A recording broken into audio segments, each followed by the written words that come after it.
11 जुलै 2006 रोजी जवळपास 60 ठिकाणी लोकल ट्रेनमध्ये एका पाठोपाठ बॉम्बस्फोट झाले। यामध्ये एकूण 189 लोकांचा मृत्यू झाला तर 824 जण जखमी झाले होते। यातील अनेक जण इतके जायबंद झाले की ते मरण यातना आजही भोगत आहेत। या बॉम्बस्फोट प्रकरणात जवळपास 13 जणांविरुद्ध गुन्हे दाखल करण्यात आले। 12 जणांना दोषी धरून सत्र न्यायालयाने या काही वर्षांपूर्वी शिक्षा दिली होती। यात फाशीची शिक्षा 5 जणांना तर उर्वरित 7 जणांना जन्मठेपेची शिक्षा झाली होती। या सर्व दोषींनी या शिक्षेला उच्च न्यायालयात आव्हान दिले। तब्बल 19 वर्षांनी या प्रकरणाचा निकाल लागला आहे। हे सर्व जण निर्दोष असून त्यांना तात्काळ सोडावे असे न्यायालयाने आदेशात म्हटले आहे। या निकालानंतर जबाबदार संस्थांच्या प्रतिक्रिया दबक्या आवाजात असल्या तरी सर्वसामान्य नागरिकांमध्ये न्यायालयाविरुद्ध आणि तपास यंत्रणेविरुद्ध रोष आहे। सर्वच आरोपी निर्दोष असतील तर मग खोटा तपास केला गेला का असा सवाल उपस्थित होत आहे। या सर्वाला जबाबदार कोण असा प्रश्न विचारला जातोय। याची उत्तरं जनतेला मिळालीच पाहिजेत।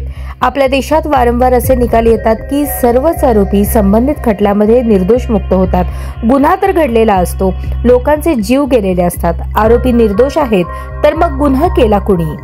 जर खोटा तपास केला आहे तर दोषींवर कारवाई का नाही? न्यायालयाचा वेळ गेला आणि ज्यांचा संबंध नव्हता त्यांना अनेक वर्ष तुरुंगात खितपत पडावं लागलं। याची जबाबदारी कोण घेणार?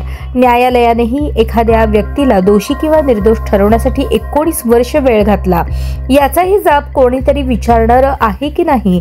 सत्र न्यायालय 12 जणांना शिक्षा सुनावते तर उच्च न्यायालय सर्वांना निर्दोष मानते। दोन्हीही न्यायालय आहेत। एकाच कायद्याने दोन्हीकडे कागदपत्र गेले आहेत, पुरावे तेच आहेत, साक्षीदार तेच आहेत, मग बिनसलं कुठं? खालचं न्यायालय चुकीचा निर्णय घेतात असं तर उच्च न्यायालयाला भासवायचं नाही ना? असा प्रश्न न्यायव्यवस्थेवर अजूनही विश्वास असणाऱ्या प्रत्येकाला पडतोय। उत्तर देणार कोण? आणि विचारण्याची हिंमत दाखवली तर आपल्याला या हिमतीबाबत न्यायालयाकडून अवमानतेची नोटीस येईल का अशी भीती सामान्य जनतेत आहे।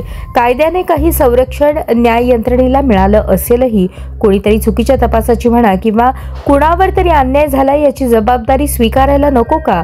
या सर्व प्रकरणांमध्ये पूर्वीच निर्दोष सुटलेल्या अब्दुल नामक आरोपीची मुलाखत प्रसिद्ध झाली।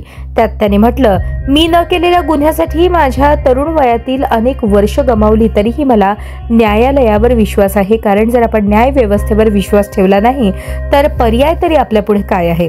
शांत डोक्यानं आपण देशाच्या न्याय व्यवस्थेवर विश्वास असणाऱ्यांनी विचार केला तर त्याला पडणारा हाच प्रश्न आपल्यालाही पडणारच। न्याय व्यवस्थेत निकालाला दिरंगाई, वर्षानुवर्ष तारीख पे तारीख आलेले निकाल परस्पर विरुद्ध याचं दायित्व कुणीतरी स्वीकारणार आहे की नाही हा प्रश्न वारंवार यापूर्वीही उपस्थित केला गेला। उत्तर मात्र काही मिळत नाही।